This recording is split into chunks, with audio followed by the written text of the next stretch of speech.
Hello, wonderful people. Welcome back to the third episode of the day. I'm going to do this beast mode today because I actually really need to finish these reviews. And this is going to be initial impression on one of the latest releases, one of the most anticipated fragrance of this year from the house of Carolina Herrera. This is the men's version from Good Girl, which I absolutely love. I reviewed it. I'll leave the link below. You can check it out. I love that shoe, the women's shoe. It's very one of the most beautiful bottles in the fragrance game. It's one of the most unique. I bought it for the bottle and I also love the perfume.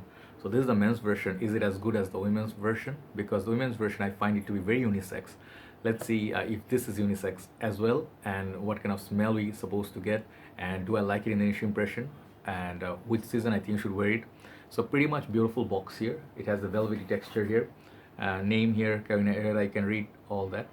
And it says kind of like their line, it's so good to be bad. I think same like the dudes, like the girls, they write that here.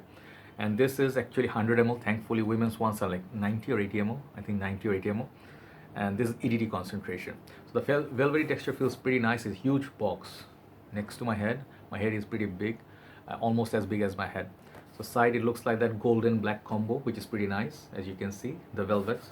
And here it's kind of like the normal paper, shiny, and then their new logo used to be different a little bit, CH, Carolina Herrera. Bottom you're gonna find all the information, and when you open it, the bottle stays there like that, and they actually show you how to spray where the sprayer is. And then when you open it, pretty simplistic sort of inside the box. But one good thing I like about this box is that they give you this kind of like this hole. Many companies do that in the side or the here, so you can easily take it out. Sometimes there's nothing there, means you actually have to struggle, like trying to take it off. So nice little box. And the bottle, actually I didn't find it to be most attractive. This is not my favorite out of the two. I like the women's version better. But this is supposed to be like a lightning bolt, or like a what you call Flash, Flash Gordon, or I don't know, Shazam, whatever the characters are. It's like a bolt, Everybody knows this. They have seen the reviews coming out already. It's kind of awkwardly shaped, okay? It's not the most conventional kind of bottle. The whole part here, this is glass. Above part, it looks like some of the Armani smaller bottle cap. This is where the atomizer is. You have to spray here. This is where the juice comes out of, and this is CH. And here it looks a little bit like a like very different kind of bottle. I really like it. I mean, not as much as the girls one, but this is okay, looks unique. I got it for the bottle mostly. So this is the part. I think this is metal, and this thing actually is the stand. That's how the bottle would stand. So you can see reflective, and then there'll be like some detailing here. It will say Carolina Herrera, and the prices on these are very expensive at this moment because these are retail. And here is your some of the information. So this one I sprayed for some time. That's where your atomizer is. Very very good atomizer. This is one of the best atomizer I've ever seen. I'm wearing it in my hand for some time. Let's spray this and talk about it. Let me show you the sprayer. One of the best sprayers ever. You see how much juice comes out? Really. So if you are trigger happy, you will finish your bottle pretty soon. So the fragrance here is one of those controversial ones. People hate this bottle. People hate the fragrance even without smelling it. Some people smell it, they're like, nah. Huge hate bar. So I always like that because when people hate something, I like to check that out. So this fragrance is pretty, I would say, gourmand territory. At the same time, it has some freshness, it has some darkness, and a lot of sweetness and fruitiness. Those are the four aspects I found in this perfume upon initial wearing. So initially, I like it. I like it a lot because this is my kind of sweet perfume, and it's not the most unique.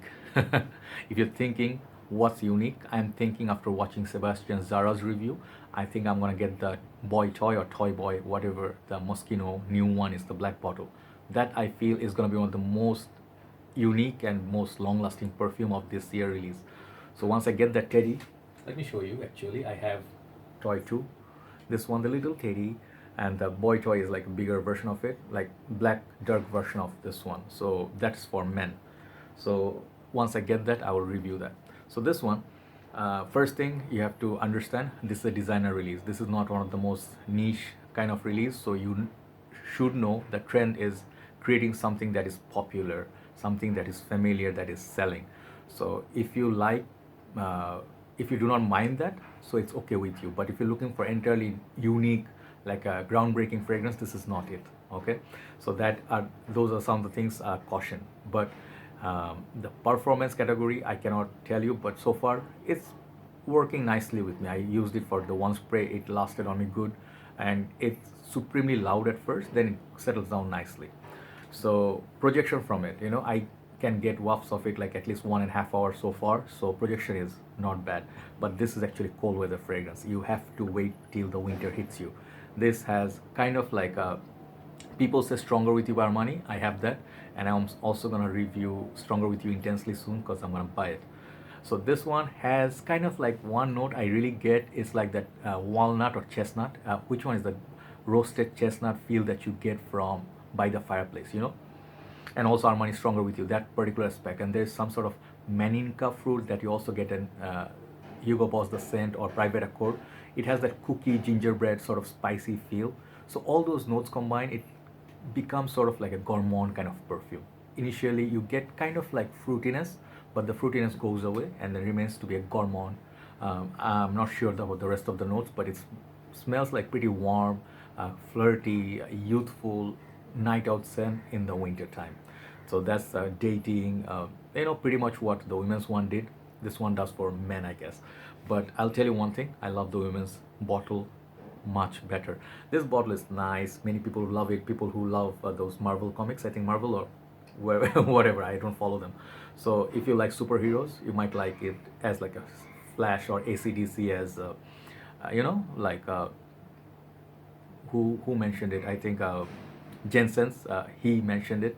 So I think Ashton, yeah, he's said this looks like that. I agree. So the fragrance is pretty nice. It's pretty crowd pleaser sort of perfume. And upon initial spray, everybody is like very exotic, kind of fruity, chestnut, kind of like a warm kind of a fragrance. But it goes to be like more Christmassy sort of fragrance. Do not be fooled by the blue glass. Okay, it's not a freshie. So you can wear this at night time. I think that would be the perfect time to wear it. In cold weather, go side of your neck. I think that will do perfect. One on the some on your chest, perhaps two on your each arm. So the fragrance, I think you can expect decent performance from it. It's not poor for sure. It's not a poor performer. But I will test it a little bit more. Just let you know initial impression. I really like it, and I'm also liking the. I'll just not lie. I'm liking the Dior Sauvage Parfum also. It's kind of unique. So yeah, interesting. Like the fragrance bottle for this is for people who like collectible items. This is for people who like bling bling in their collection, like 1 million. Some of the other bottles like Be Delicious. I have Invictus. I have quite a few bottles that have that kind of uniqueness going on, like Moschino. So this is kind of like the tacky. Some people love it, some people hate it, but the smell I think is pretty nice. It is pretty strong and prominent, and then it has sort of like a depth to it. It's not an aquatic kind of a light perfume. Okay, so if you like kind of like a sweet perfume that you can wear in the parties, you can relate it to somewhat. I can see Aqua di Gio Absolute or Spice Bomb Night Vision, or some elements of Dunhill Icon Racing. Some of those fruity aspects is in this, but it doesn't smell like those exactly. But it's mix of a lot of these modern fragrances. So familiar territory, nice fragrance, sweet, flirty, but nothing of niche quality. It's just something that you just stop by and you see the bottle and you'll be like, wow, let me try that. And they're gonna sell a lot just because of the bottle and the top notes. All right. So I will update this in the upcoming winter after wearing it some few weeks, and then I'll do one video where I'll update all the perfumes after going through, severely. So thanks for watching. And initially, the good boy or bad boy, sorry, I get confused. The fragrance is pretty nice. Like if I have to give it any mark, I'm giving 8.5 out of 10. Presentation is good, price point is very good thanks to Ifran Bhai in USB page. Buy it from him, he'll give you the best prices, and later he also provide even further discounts if there is any. So I think for the price it's a pretty good deal given it's 100 ml. It could have easily been a 90 ml, which will suck big time. So yeah, 8.5 out of 10 for that one. Take care guys, thanks for watching. Have a very nice day and holidays. See you soon. Bye bye.